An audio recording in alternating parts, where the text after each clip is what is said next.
आश्विन कृष्ण प्रतिपदा से लेकर अमावस्या तक ब्रह्मांड की ऊर्जा और उस ऊर्जा के साथ पितृ प्राण पृथ्वी पर व्याप्त रहता है और पितृ पक्ष भर में जो तर्पण किया जाता है उससे वह पितृ प्राण स्वयं आयात होता है और पुत्र या उसके नाम से उसका परिवार जो यव चावल का पिंड देता है उसमें से अंश लेकर वो अंभ प्राण का ऋण चुका देता है और आश्विन कृष्ण प्रतिपदा से उनका वह चक्र ऊर्ध्वमुख होने लगता है। पितृपक्ष की शुरुआत हो रही है और पितृपक्ष में किन बातों का ध्यान रखना चाहिए, सूर्य देव को जल देने वाले लोटे में क्या डालें और कैसे आप अपने पितृदेवों का आशीर्वाद प्राप्त करें, कुंडली के हर दोषों से मुक्ति पा जाए। देखिए, हमारे परिवार के जिन पूर्वजों का देहांत हो चुका है उन्हें हम पितृदेव मानते हैं और जब तक किसी व्यक्ति की मृत्यु के बाद उसका जन्म नहीं हो जाता वो सूक्ष्म लोक में रहते हैं, ऐसा हमारा धर्म कहता है। और ऐसा भी माना जाता है कि जिन पितरों का आशीर्वाद सूक्ष्म लोक से परिवार के लोगों को मिलता रहता है उस परिवार में उन्नति ही उन्नति होती है, वंश वृद्धि होती है, सुख बढ़ता है, नौकरी व्यापार में तरक्की मिलती है। तो पितृपक्ष में जो 15 दिनों का वक्त है, पितृदेव धरती पर आते हैं और अपने लोगों के ऊपर आशीर्वाद भी बरसाते हैं, उन पर ध्यान देते हैं और उनका आशीर्वाद हमें प्राप्त हो, हमारे जीवन की समस्याएं दूर हो, इसके लिए उन्हें मनाना भी चाहिए। तो पितृदेवों का आशीर्वाद, हालांकि वो आशीर्वाद देने ही आते हैं और आपकी समस्याओं को समाप्त करने आते हैं। और पितृपक्ष में जब हम लोग अपने पितरों को याद करते हैं, उनकी याद में दान धर्म का पालन करते हैं, तब पितृदेवों का आशीर्वाद हम पर बरसता रहता है। और इस बार पितृपक्ष 20 सितंबर से 6 अक्टूबर तक रहेगा। पितृपक्ष में कुछ ऐसे कार्य हैं जो जरूर करना चाहिए। जब आप अपने पितरों को नियमित रूप से जल अर्पित करते हैं तब कुछ बातों का ध्यान भी रखना है। जल हमेशा दक्षिण दिशा की ओर मुंह करके दोपहर के समय या फिर आप कम से कम 8 बजे के बाद दें, वैसे सुबह भी दे सकते हैं, लेकिन पितरों को जो जल दिया जाता है वो दिन के समय दिया जाता है, थोड़ा लेट होने का। जल में 1 चुटकी काला तिल जरूर डालिए और अगर आपके पास कुसा घास है तो ले लीजिए। जिस दिन पूर्वजों का देहांत की तिथि होती है उस दिन अन्न वस्त्र दान किया जाता है, लेकिन आप जल में काला तिल डालकर रोज ही अर्पित करेंगे। और जिस दिन आप उनके निमित्त अन्न वस्त्र दान करेंगे उस दिन निर्धन को भोजन भी करवाइएगा। इसके बाद पितृपक्ष के कार्य समाप्त हो जाते हैं। और अब सवाल ये भी है कि कौन पितरों के लिए जल अर्पण करे या श्राद्ध कर सकता है। देखिए, घर का वरिष्ठ पुरुष जो है वो नित्य तर्पण कर सकता है, जो आपके घर में वरिष्ठ पुरुष है। अगर वो नहीं है, किसी काम में व्यस्त हैं, तब घर का कोई भी पुरुष सदस्य कर सकता है। जैसे पोता है, नाती है, यानी पौत्र और नाती, वो भी तर्पण और श्राद्ध के अधिकारी होते हैं।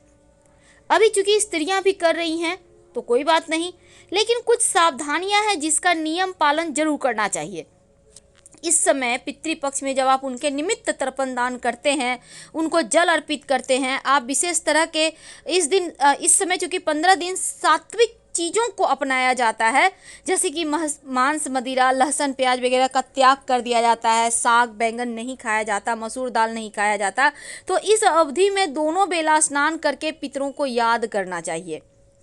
कुतब बेला में पितरों को अगर तर्पण दे तो इसी बेला में तर्पण का विशेष महत्व होता है। अब तर्पण में कुश घास और काला तिल, ये 2 चीज़ें जरूर होना चाहिए, क्योंकि इसका परिणाम आपको तुरंत मिलता है, आपको इसके लाभ तुरंत मिलते हैं। अगर आप पितृपक्ष का पालन करते हैं तो एक बेला आप या दोनों ही बेला खाना खाएं, पर सात्विक भोजन खाएं, जैसे कि लहसुन प्याज वगैरह मत खाइए, सात्विक आहार खाइए। और जहाँ तक संभव हो दूध का प्रयोग भी कम से कम कीजिए। और पितृदेवों के निमित्त हल्के सुगंध वाले सफ़ेद पुष्प उन्हें अर्पित कर सकते हैं, लेकिन तीखा सुगंध एकदम से जैसे गुलाब वगैरह ये सब मत अर्पित कीजिएगा। दक्षिण दिशा की ओर मुँह करके पितरों को तर्पण करना, पिंड दान करना सर्वोत्तम होता है। और पितृपक्ष में यदि आप श्रीमद् भागवत गीता का नियमित पाठ करें, सप्तम अध्याय 11वें अध्याय का, तो उनको मोक्ष मिलता है।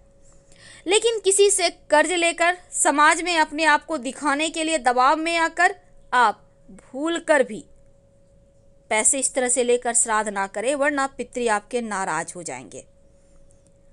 तो पितृपक्ष में कुछ बातों का ध्यान भी रखा जाता है, क्योंकि सुबह जब आप उनको जल अर्पित कीजिएगा, उनका तर्पण कीजिएगा, तो कुछ खास बातों का ध्यान रखें। जैसे कि भगवान सूर्य को पहले जल दें और फिर पितर देवों की निमित्त उनको जल देकर उनकी आत्मा की शांति के लिए प्रार्थना करें।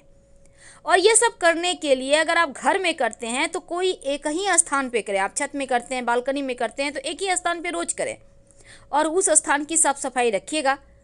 वैसे तो सबसे आसान ये है, अगर आप धूप वगैरह जलाते हैं तो अच्छी बात है, क्योंकि धूप की तरह अपने हाथों से थोड़ा थोड़ा घी, गुड़ और भोजन कंडे पर भी डाला जाता है इस दिन। और ये प्रक्रिया कम से कम 5 बार घी, गुड़ और 5 बार भोजन से बने भोग का हवन भी किया जाता है। और मंत्र इस दिन पितृदेवों के निमित्त जपा जाता है। हालांकि मंत्र बोलने के बाद आप अपनी हाथ हथेली में पानी लें और अपने अंगूठे के सहयोग से जमीन पर प्रवाहित कर दें। से बताएंगे कि जब आप सूर्य का तांत्रिक मंत्र का जप करते हैं, सूर्य को जल देते समय, तो उसके विशेष फायदे आपको कैसे मिलते हैं और जीवन की समस्त मुश्किलों से आप कैसे आसानी से बाहर आ जाते हैं। और साथ ही अगर आप वो मंत्र, तांत्रिक मंत्र ना पढ़ें तो गायत्री मंत्र पढ़ सकते हैं। आप ओम आदित्याय नमः का जप कर सकते हैं। गायत्री मंत्र तो हर किसी को पता है। और आप कोई भी मंत्र पढ़ें, पर पढ़े जरूर, क्योंकि मंत्र में जो शक्ति है वो आपको जीवन के कठिनाइयों से बाहर निकलने में मदद करेगा। वैसे ओम घृणी सूर्याय नमः इस मंत्र का भी जप कर सकते हैं, या फिर गायत्री मंत्र ओम भूर्भुवः स्वः तत्सवितुर्वरेण्यं भर्गो देवस्य धीमहि धियो यो नः प्रचोदयात्, इसका भी जप कर सकते हैं। लेकिन एक बात याद रखिए, सूर्य को कभी भी बिना स्नान किए अर्घ्य मत दीजिएगा। और साथ ही अगर आप सूर्य को रोज जल अर्पित करें तो ये सर्वोत्तम होगा। अगर सूर्य के सामने खड़े होकर रोज 27 बार गायत्री मंत्र पढ़े तो जीवन में कष्ट ही नहीं आएगा। अगर ग्रहों की बुरी चाल से कष्ट आ भी जाए तो भगवान की कृपा से उनको वो आपके हाथ पकड़कर आपको कष्टों से बाहर निकाल लेंगे, आपको तमाम परेशानियों से मुक्ति दिला देंगे। बस एक बार सूर्य के शरण में आकर तो देखिए, क्योंकि वो कुंडली के हर दुर्योगों को समाप्त कर देते हैं, क्योंकि सूर्य राजा हैं ग्रहों के। एक विशेष मंत्र अगर आप सूर्य को जल अर्पित करने के समय बोलते हैं तो कुंडली के 9 के 9 ग्रह मजबूत हो जाते हैं। सूर्य का मंत्र बोले, ओम एहि सूर्य सहस्त्रांशो तेजो रासे जगतपते अनुकंपे मां भक्त्या गृहणार्थ दिवाकर। इस मंत्र का जप करके सूर्य को जल अर्पित करें। इसके बाद सीधे हाथ की अंजुरी में जल लेकर अपने चारों ओर छिड़के, फिर जहां पर आप खड़े हैं वहीं पर आप खड़े होकर हनुमान चालीसा पढ़े। लेकिन अगर पितृदोष हो तब पितृदेवों के निमित्त उनको प्रसन्न करने के लिए लोटे में सूर्य को जल अर्पित करने के बाद 1 लोटा जल में 1 चुटकी काला तिल डालकर आप दक्षिण दिशा की तरफ पितृदेवों के निमित्त जल अर्पित कर दें। इससे पितृदेव संतुष्ट होंगे और उनको जो वो जिस चीज़ की चाहत से आपके पास आए हैं उनको तृप्ति मिलेगी और आशीर्वाद बरसा कर ही जाएंगे। रविवार का दिन सूर्यदेव का है और सूर्य को मजबूत करने के लिए सूर्य का सीधा संबंध गुड़ और तांबा से होता है। अगर आप अपने हाथों से रविवार के दिन गाय को गुड़ खिलाते हैं, अगर आपका गुरु कमज़ोर है तो केला भी खिला सकते हैं, मंगल कमज़ोर है तो गुड़ खिलाइए। तो गुड़ सिर्फ खिलाने से आपके बुरे ग्रह, अशुभ ग्रह, जो अशुभ प्रभाव है वो डालना बंद कर देते हैं और आपके अनुकूल आपको फल देने लगते हैं। अगर आपका पैसा किसी ने ले लिया है, कहीं फंस गया है, कोई वापस नहीं कर पा रहा, या फिर आपका पैसा कहीं ब्लॉक है, आप चाहते हैं कि आपका पैसा आपको मिल जाए, तब जब आप भगवान सूर्य को जल अर्पित करें तो रविवार के दिन से शुरू करके, अगर आप महिला हैं तो लगातार 21 दिन, अगर आप पुरुष हैं तो लगातार 27 दिन ये प्रक्रिया करना है। जल में 11 लाल मिर्च के बीज या फिर 1 चुटकी लाल मिर्च के बीज डालकर अर्पित करें। भगवान से प्रार्थना करें शीघ्र धन प्राप्ति के लिए। अगर मंगल कमजोर हो तो जल में शक्कर या फिर गुड़ डालकर अर्पित करें तो आपका मंगल बेहतर होता है, जीवन में कष्ट कम होते हैं। शत्रु विरोधी ज़्यादा परेशान करे, आपको लगे कि शत्रु बहुत ज़्यादा परेशान कर रहे हैं, तब जल में लाल गुड़हल के पुष्प डालकर सूर्य को अर्पित करें तो शत्रु विरोधी शांत हो जाते हैं। अगर वैवाहिक जीवन में समस्या है या फिर आपका विवाह नहीं हो पा रहा है, तब जल देते समय सूर्य को जल में 1 चुटकी हल्दी डालकर अर्पित करें। जो विद्यार्थी हैं, पढ़ाई पे फोकस करने के लिए, पढ़ाई में अच्छा करने के लिए जब सूर्य को जल अर्पित करें तो उसमें स्याही डालकर अर्पित करें। ज़्यादा नहीं, 1-2 बूंद डालकर अर्पित करें तो पढ़ाई लिखाई में मन भी लगेगा और आपका खूब तेज बढ़ेगा, मान बढ़ता है। 9 के 9 ग्रह अच्छे फल देने लगते हैं, आपका सम्मान बढ़ता है, सरकारी नौकरी की प्राप्ति के योग बनते हैं, जीवन में जो परेशानी है वो समाप्त होने लगता है।